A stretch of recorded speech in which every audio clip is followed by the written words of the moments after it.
नमस्कार दोस्तों, कैसे हैं आप सब। अगर आप 16 से 19 साल के बीच में हो ना और ये वीडियो अगर आप तक पहुंच गई है ना, तो इस वीडियो को पूरा देख कर जाना। पता क्यों? क्योंकि एक छोटी सी गलती आपको 50 साल की उम्र तक जा तो गरीब बनाएगी या फिर करोड़पति बनाएगी। ये जानने के लिए बिना स्किप किए पूरी वीडियो को एंड तक जरूर देखना। तो दोस्तों, अगर आप 16 से 19 साल के बीच में हो और आपकी फाइनेंशियल जर्नी अभी स्टार्ट होने वाली है, तो आपको क्या करना पड़ेगा? पहला स्टेप, मनी बेसिक सीखना पड़ेगा कि पैसा कैसे काम करता है और जे कैसे बढ़ता है। ये सब चीजें आपको अभी समझ लेनी चाहिए, क्योंकि ये नॉलेज आपको अभी अगर मिल जाएगी तो बाकियों से आपको ये अलग बनाएगी। दूसरा, सेविंग अकाउंट खोलो। भले ही पहले 500 रुपए इन्वेस्ट करो, बट शुरुआत करो। तीसरा, क्लियर मनी गोल्स रखो, यानी कि अगले 10 साल में या 5 साल में आपने कौन सी बाइक लेनी है, कौन सी गाड़ी लेनी है, कौन सा घर लेना है, कौन सा बंगला लेना है। ये सब गोल आपके 20 साल की उम्र में ही क्लियर होने चाहिए। चौथा, क्रेडिट कार्ड को समझो कि क्रेडिट कार्ड की ईएमआई क्या है, क्रेडिट कार्ड क्या होता है, लोन क्या होता है, ईएमआई नहीं उतारेंगे तो क्या होगा। ये चीजें आपको इसी उम्र में ही समझ लेनी चाहिए। और चौथा जो चीज है वो है खुद से पैसे कमाना। चाहे ट्यूशन लो, फ्रीलांसिंग लो, चाहे पार्ट टाइम जॉब करो, बट अभी से पैसा कमाने की क्षमता को बढ़ाओ। अगर आप छोटी छोटी चीजों से पैसा कमाना अभी स्टार्ट कर देंगे ना दोस्तों, तो आपको पैसा कमाने से प्यार होगा और पैसे को बचाने से एंगेजिंग मिलेगी, क्योंकि आपकी वेल्थ, आपके सपने, आपकी एनर्जी, वो सभी का टाइम अभी है। अगर आप अभी से शुरुआत करोगे तो बाद में आपको चिंता नहीं होगी।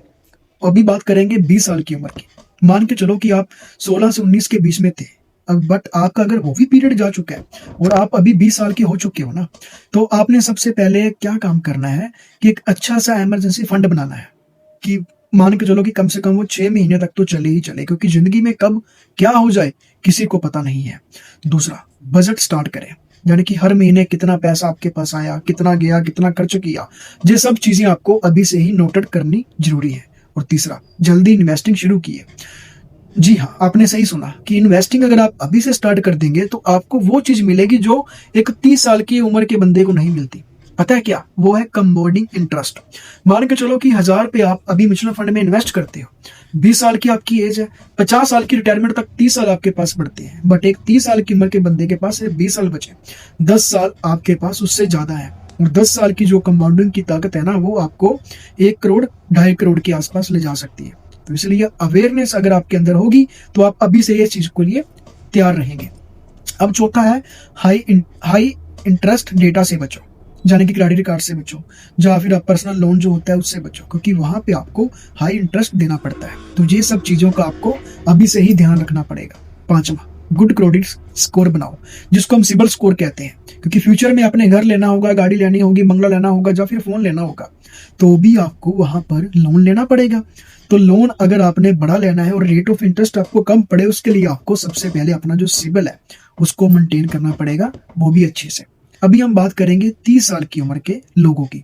अगर आप 20 साल के क्रॉस हो चुके हो, अभी आप 30 साल के हो, तो जो बातें मैं आपको अभी बताने वाला हूँ वो सबसे बड़ी चीज है, क्योंकि यहाँ पे आपके ऊपर जिम्मेदारी ज्यादा है, रिस्पॉन्सिबिलिटी ज्यादा है, तो आपको स्ट्रेटजी भी बदलनी पड़ेगी। सबसे पहले, अगर आपका रेंट का घर है तो सबसे पहले आपको अपना घर बनाने का प्लान करना पड़ेगा। दूसरा, अपनी फैमिली को प्रोटेक्ट करना पड़ेगा। पता किन चीजों के? टर्म इंश्योरेंस से लेके हेल्थ इंश्योरेंस तक। अगर ये 2 चीजें आपके पास है तो आपकी फैमिली कभी भी रोड पर नहीं आएगी, आपको कभी भी फालतू पैसा दवाइयों पे खर्च नहीं करना पड़ेगा। अब दूसरा आपने सुन लिया, अब तीसरे पे आते हैं।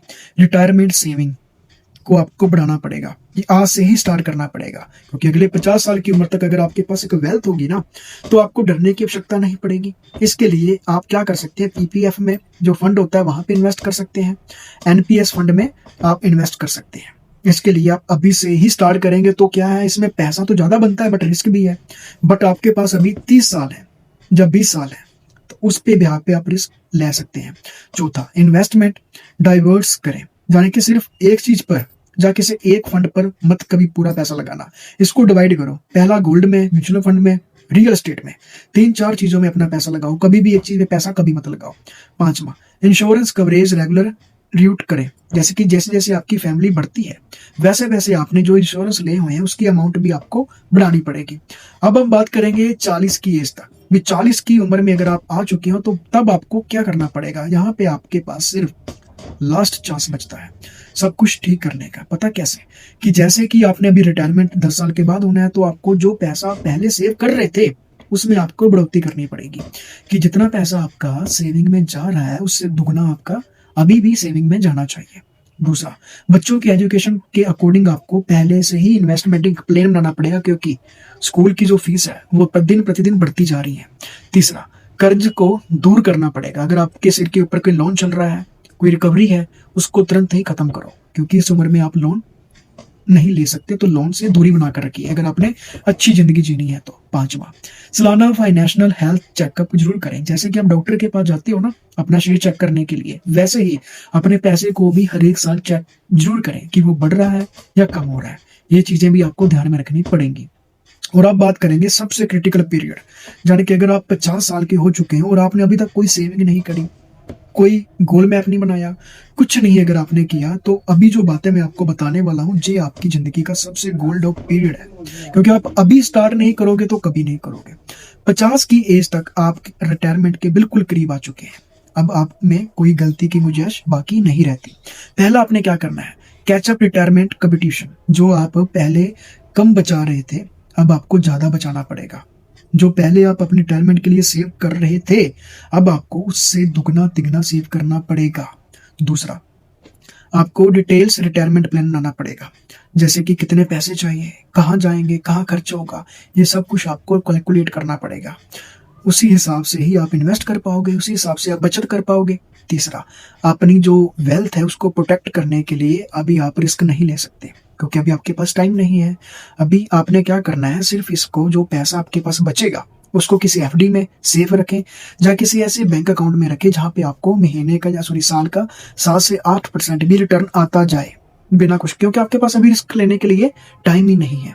पांचवा, डेट फ्री रिटायरमेंट की प्रॉपर्टी दो। जैसे कि बिना कर्ज के रिटायर होना सबसे बड़ी गिफ्ट है खुद को, यानी कि जब आप रिटायरमेंट ले रहे हो तब तक आपको जितने भी आपके सिर पे कर्ज थे, जहाँ कोई लोन थे, जहाँ कोई ईएमआई थी, इन सब को आपको पहले खत्म करना पड़ेगा।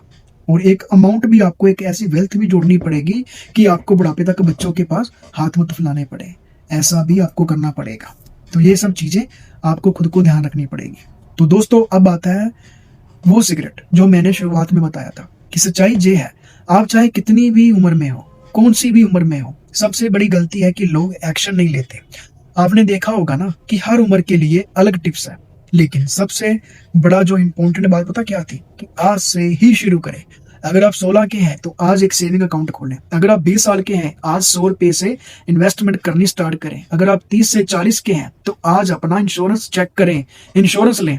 अगर आप 50 के हैं तो आज रिटायरमेंट कैलकुलेटर यूज करें कि आप अगर रिटायर हो जाओगे उसके बाद आपको क्या करना होगा लाइफ में।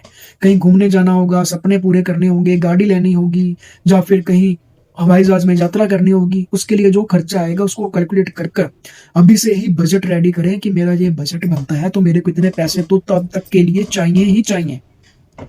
तो दोस्तों, आप कौन सी भी उम्र में है, ये कौन सा स्टेप आज आप लेंगे मेरे को कमेंट में जरूर बताना। और हाँ, वीडियो को अपने दोस्तों फैमिली के साथ शेयर जरूर करना, क्योंकि फाइनेंशियल एजुकेशन सबका हक है। लाइक करना, सब्सक्राइब करना मत भूलना और बेल आइकन जरूर दबाना, ताकि जो मेरी आगे की वीडियो आएगी वो आप तक पहुंच जाए। तब तक के लिए स्मार्ट बनो और रिसर्च करते रहो, और अच्छी इस वीडियो के लिए मेरे को सब्सक्राइब करो। मिलते हैं नेक्स्ट वीडियो में। धन्यवाद।